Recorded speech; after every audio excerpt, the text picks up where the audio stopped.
Voltamos ao último bloco da nossa entrevista com Bartira Ribeiro de Castro, que é psicanalista e presidente do Núcleo de Referência, falando sobre o autismo. Uma coisa que você coloca nos blocos anteriores, inclusive, e enfatiza, que é a necessidade desse trabalho com a criança, com o adolescente, para que ele se torne, de uma certa forma, independente, né? Porque um dia haverá a falta dos tutores, né? Os pais ou pessoas da família que assumam essa função. Pois é, isso é uma preocupação, porque a gente não pode esquecer que os autistas crescem, né? A gente não vê muito autista adulto. É verdade. Não é? Bem, a gente não está acostumado a identificar isso, né? Mas onde eles estão? Trancados em casa, né? Sem vida, sem convívio social. Se bem que eles também não gostam muito, né? Porque senão, se gostassem de convívio social, não seriam autistas, né? Se eles fazem um bloqueio. Mas eles não foram tratados, né? Ou para alguns isso foi impossível mesmo sendo tratados, né? Porque o tratamento não é uma garantia, né? Mas é uma possibilidade, né? Para permitirem que o mundo se aproxime um pouquinho mais deles, né? Então, a ideia de tratar o autista, a criança autista, é fazer essa oferta. Isso preocupa porque os tutores não são eternos, nem existe uma regra no mundo que diga que pais de crianças autistas vão depois deles. Não é uma regra. Então a gente tem que pensar que nós somos adultos e nós temos, pelo menos na ordem natural das coisas, grande chance de ir primeiro que essas crianças. Né?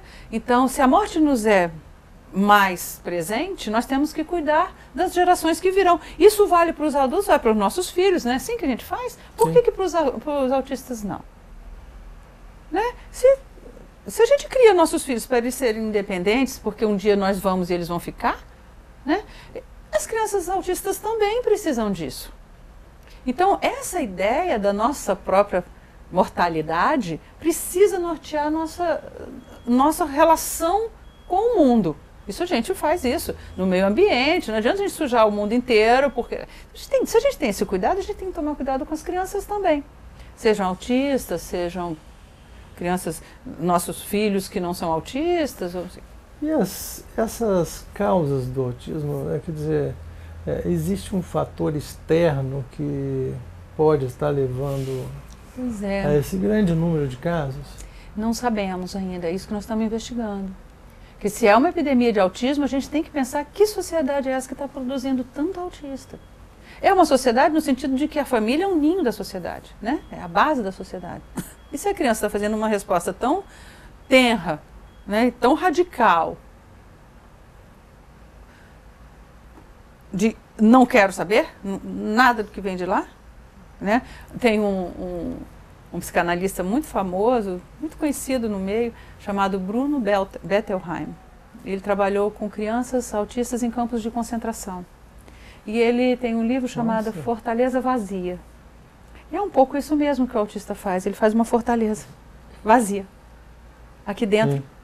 Porque aqui dentro, se a gente monta uma fortaleza muito grande e mora aqui dentro não tem vida. Né? Então, vazia de vida. Então, a ideia do tratamento é trazer essas crianças um pouco mais de vida. Vida, laço social, minimamente suportável para eles. É um trabalho muito delicado, mesmo muito delicado, mas que tem que ser feito. Então, se a gente pensa uma epidemia de autismo, a gente tem que pensar o que está fazendo com que essas crianças tão cedo construam uma fortaleza entre elas e o mundo. Esse mundo é a sociedade e são a família, né? Refletido dentro da casa. Né?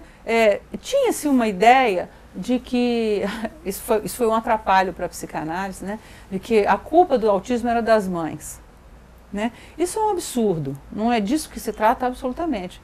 Mas a gente tem que pensar que as crianças nascem num berço familiar, e ali estão os seus primeiros contatos. Então, quando a gente trabalha com qualquer criança, seja autista ou não, a gente olha o entorno.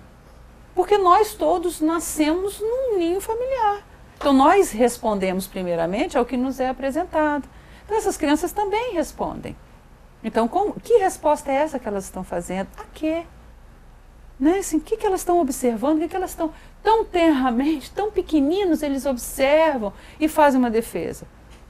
Não vamos carregar as tintas em cima dos pais, não se trata disso.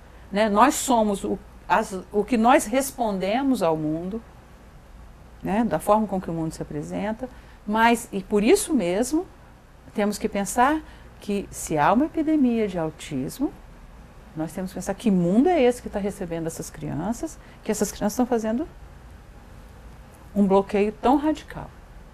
Sim. E radical mesmo, que vão carregar para o resto da vida.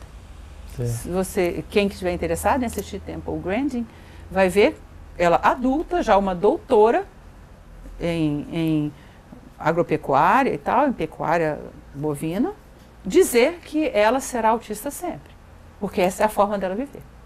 Ela se identificava também com não, ela tem um diagnóstico muito cedo e ela se transformou numa doutora e ela diz, eu serei sempre autista. Isso é uma coisa interessante também, porque as pessoas às vezes acham que a doença ou um transtorno que não tem cura, né? Não tem cura, mas tem uma forma de você reduzir os contornos dele, né? Assim como várias outras doenças crônicas que existem, né? Tem o diabetes, as pessoas vivem muito bem, fazendo controles de alimentos, de alguns princípios. Nós todos somos doentes um pouco, se a gente pensar em doença mental e transtorno, todos nós respondemos ao mundo. E nós saímos a vida, a gente vai tratando, né? Esse tratamento do nosso jeito com o mundo, com a vida, é que tem que ser oferecido ao autista também. Ele também tem que se virar com as escolhas dele. Nós não nos viramos? Sim. Não temos que nos virar? As crianças autistas também, por que não?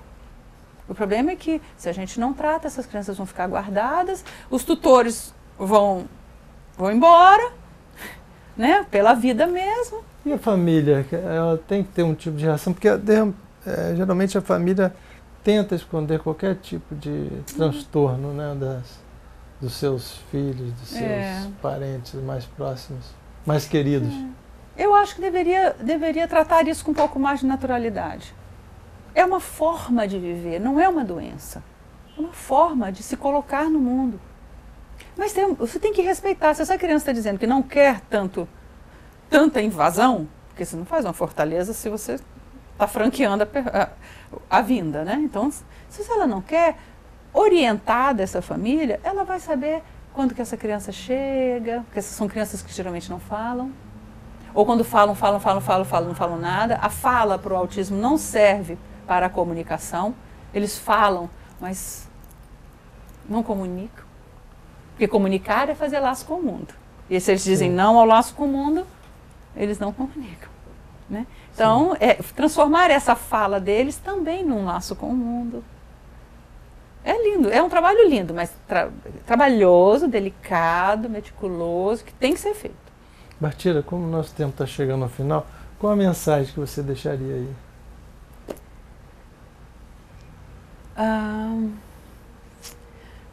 Cuidem de seus filhos. Né? Cuidem de seus filhos, sejam autistas ou não. Os pais têm que ser responsáveis pelos seus filhos.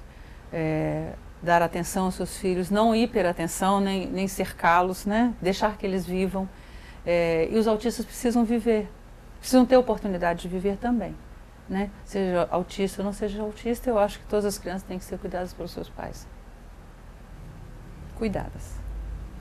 Ok, Bartira, muito obrigado. Eu que agradeço. E vamos acompanhar aí o desenvolvimento desses trabalhos. Tá bom. Obrigada.